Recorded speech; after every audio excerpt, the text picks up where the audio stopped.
Bismillahirrahmanirrahim. Assalamualaikum warahmatullahi wabarakatuh. Kembali lagi, ini video yang keempat. Oke, masih berlanjut ya, karena yang ingin saya sampaikan masih belum beres. Ya, ini semata-mata demi dakwah juga ya, untuk mengingatkan orang-orang. Jika kalaupun Bapak Agus Mustafa melihat ini, semoga beliau bisa merujuknya ya, karena berbeda orang yang menyengaja ataupun orang yang tidak disengaja. Ya, semoga saja beliau melihatnya ya. Oke, mengenai pemikiran narsismenya beliau. Maksudnya narsisme apa? Di Al-Imran ayat 7 sudah dijelaskan seperti ini ya. Adapun orang-orang yang dalam hatinya condong pada kesesatan, maka mereka mengikuti sebagian ayat-ayat yang mutasyabihat daripadanya. Jadi yang sesat itu mengikuti sebagian ayat-ayat mutasyabihat daripadanya. Penafsiran Bapak Agus Mustafa seperti apa? Ada di memahami Al-Quran dengan metode puzzle halaman 201 sampai 215. Lihat. Pemahaman ayat mutasyabihat, kata Allah memang harus komprehensif, lebih dari itu. Tetapi lebih dari itu, Allah menegaskan bahwa kita harus menggunakan akal secara maksimal. Makanya diakhiri dengan dan tidak dapat mengambil pelajaran daripadanya melainkan orang-orang yang berakal. Jadi setelah Allah menceritakan bahwa Al-Quran itu ayat-ayatnya ada yang muhkamat, ada yang mutasyabihat, lantas dia menjelaskan bahwa yang muhkamat itu gamblang maknanya serta memuat pokok-pokok isi Al-Quran.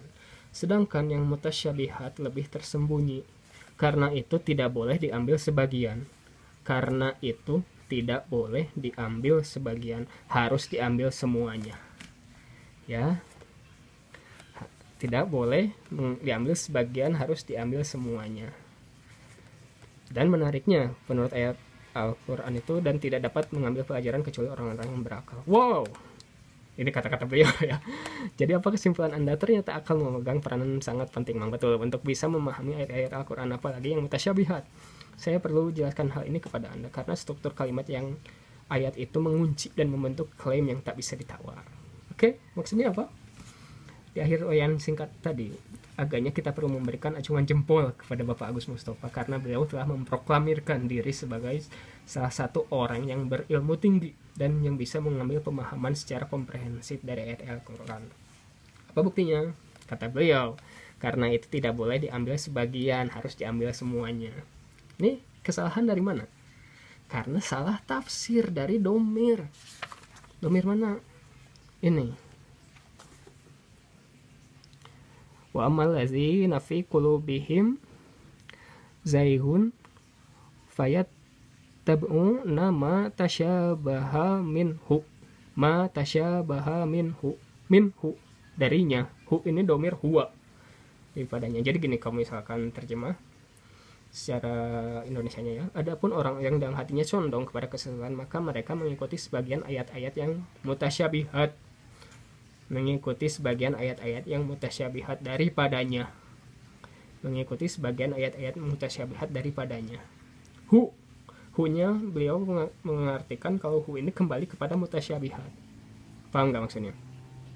Mengikuti sebagian ayat-ayat yang mutasyabihat dari ayat-ayat mutasyabihat. Jadinya dia bernafsirkan harus diambil semua karena domir hu ini kembali kepada mutasyabihat. Ya, karena yang sesat itu mengambil sebagian dari ayat-ayat mutasyabihat. Justru penafsiran ulama salah. Bahkan tidak perlu ulama ya, orang yang mengerti bahasa Arab dasar pun paham kalau misalkan hu ini kembali kepada domir yang bermakna muzakkar. Ya, muzakkar maksudnya apa? Kembali kepada Al-Quran, bukan kembali kepada mutasyabihat. Karena mutasyabihat adalah domirnya mu'annas. Yang pernah mempelajari bahasa Arab, teknik dasar pun, atau tekniknya mempelajari bahasa Arab dasar sudah paham muzakkar mu'annas.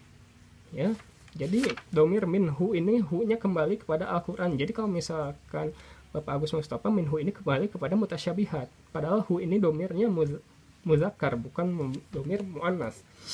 Jadi kalau misalkan mereka mengikuti sebagian ayat-ayat mutasyabihat dari ayat-ayat mutasyabihat, itu domir mu'annas, harusnya minha. Ya, jadi beda. Orang mengambil sebagian ayat mutasyabihat dari ayat mutasyabihat, jadi artinya itu harus semua. Tapi kalau misalkan artinya daripadanya minhu-nya kepada Al-Quran, mengikuti sebagian ayat-ayat yang mutasyabihat dari Al-Quran sesat, apalagi mengambil semua. Oke, buktinya ada di sini.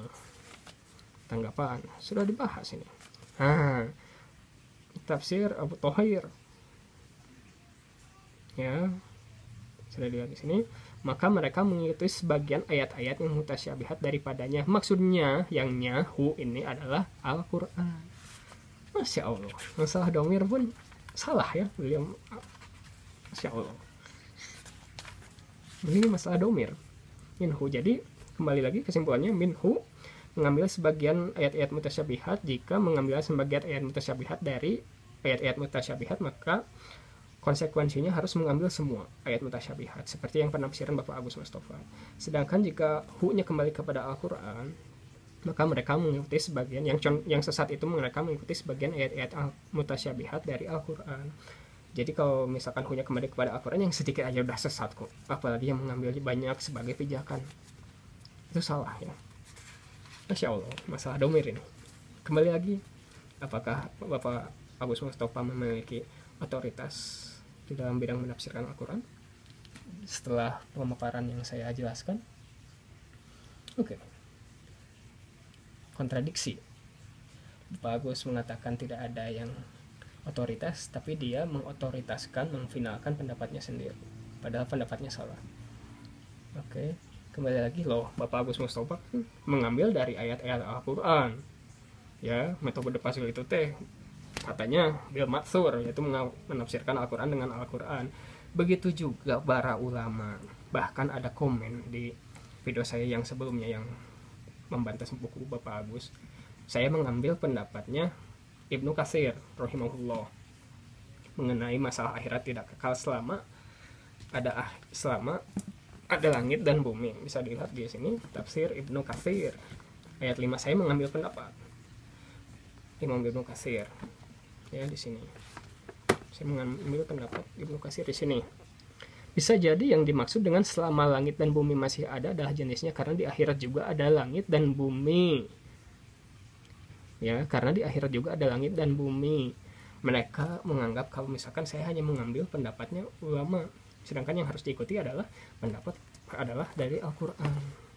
Salah, itu adalah komen jahil, orang-orang yang tidak pernah membaca kitab-kitab ulama. Ini saya atau Ibnu Katsir berkata, bisa jadi yang dimaksud dengan selama langit dan bumi masih ada adalah jenisnya, karena di akhirat juga ada langit dan bumi sebagaimana firman Allah. Jadi pendapat ulama pun sudah pasti diambil dari dalil Al-Quran dan hadis, ya, yaitu pada hari ketika bumi diganti dengan bumi yang lain, begitu pula langit. Quran surat Ibrahim ayat 48. Jadi Bapak Agus menafsirkan akhirat itu tidak kekal karena ada kata-kata selama ada langit dan bumi. Ya, mereka kekal di dalamnya selama ada langit dan bumi, maksudnya akhirat. Padahal langit dan bumi itu diganti dengan langit bumi yang lain. Sebagaimana Ibrahim ayat 48 ini tafsirnya Ibnu Katsir. Jadi bukan pendapat pribadi Ibnu Katsir, tapi mengambil dari dalil-dalil. Jadi ulama pun seperti itu ya, jangan sampai salah paham. Astagfirullah. Itu sudah suuzon kepada para ulama jika seperti itu ya. Oke, jadi kembali lagi harus diserahkan kepada orang yang memiliki otoritas, yaitu ulama, yaitu mujtahid, agar bisa mengambil Al-Quran secara holistik sebagaimana yang dipaparkan oleh Bapak Agus Mustafa. Holistik yaitu mengambil seluruh, ya, maksudnya holistik itu adalah bil matsur, kalau istilah ulama itu mengambil menafsirkan Al-Quran dari Al-Quran dan juga hadis. Kenapa harus ada hadis juga masuk? Karena hadis juga adalah penjelasan dari Al-Quran, ya. Insya Allah akan dibahas apakah Bapak Agus Mustafa itu mengambil secara holistik atau tidak, ya. Kembali lagi, holistik atau tidak akan dibahas insya Allah di video selanjutnya. Semoga tetap bersabar.